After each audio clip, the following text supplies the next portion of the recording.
بەپێی زانیاریەکان ماوەی 4 ڕۆژە نزیکەی 500 زیندانی لە چاکسازی گەورانی هەولێر مانیان لە خواردن گرتووە و ژمارەیەکیشیان باری تەندروستیان ناجێگیرە.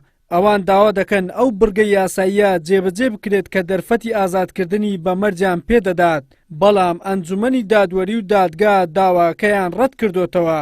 ژمارەکەی ئێرە زۆرترە لەوەی سلێمانیش، دیارە دووهۆکیش زیاترە لەوەی سلێمانیش.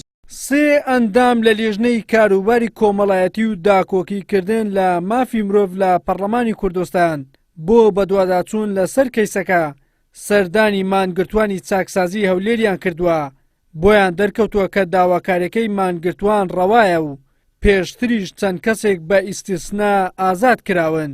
ئەو حاڵەتی ئیستیسنایە کە لام ڕوون نییە، لام ڕوون نییە لەلایەن حاکمەوە زۆر ناڕوون بوو کەوتی حاڵەتی ئیستیسنا تا زۆر ئاماژەماندا ئەو حاڵەتە ئیستیسنانە چۆن کراوە. ڕاستەکەی ڕوونکردنەوەی زیاتری بە ئێمە نەدا، بۆیە ئێمە ئەڵێن یعنی پێویستە ئەگەر حاڵەتەکانی ئەو ئیستیسنانە هاوتای ئەم حاڵەتانن کە لە ناو چاکسازیەکانان پێویستە عەدالەت پێڕەوە بکرێت، یعنی هیچ جیاوازی و جیاکاریەک نەبێت لە بینی هاوڵاتی و هاونیشتیمانی ئەم هەرێمەدا، هەر چۆن ئەوانەی پێشووتر بە هەمان ئەو بڕگانە چوونەتە ناو چاکسازیەکانە و سزا دراون، ئەمانەش یعنی با هاوتای ئەوان ئفراد شەرتیان بۆ بکرێت. ئێمە ئەم داواکاری و ئەم خواستەی ئەو هاوڵاتیانە ئەگەینینە سەرۆکاتی پەرلەمان، لە سەرۆکاتی پەرلیمانەوە داوا ئەکەین کە نامە ئاراستەی ئەنجومەنی شورا بکە و دواتر نامە ئاراستەی داواکاری گشتی بکە و سەرۆکاتی هەرێم بکە بۆی ئێمە بتوانین بەڕاستی کێشە و گرفتی ئەم هاوڵاتیانە بە شێوەی یاسایی چارەسەر بکەین. مانگرتوانی چاکسازی گەورانی هەولێر و سلێمانی چەندین جارە داوای ئازادکردنی بە مەرجیان لە دەسەڵاتەکانی یاسادانان و جێبەجێکردن و دادوەری کردووە، بەڵام گوێ بە داواکاریەکەیان نەدراوە.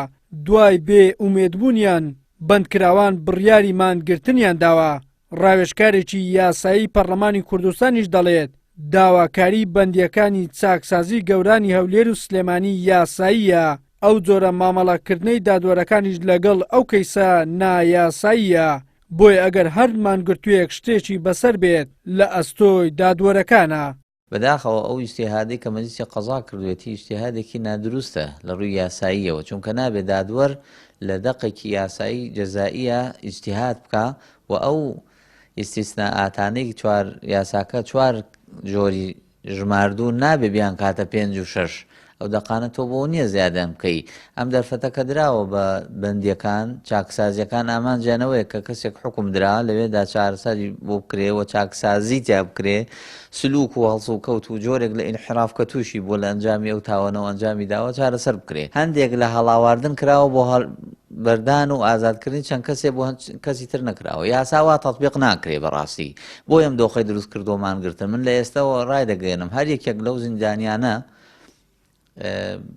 تاوانێکی بەسەردا سەپێنراوە و خود حکم بووە ماوەی یاسای تاو کردو شروطەکانی تایە لە ئەنجامی ئەم مانگرتنەوە تووشی حاڵتێک یان مردن ببێتەوە بەڕاستی ئەو دادوەرانە بەرپرسن.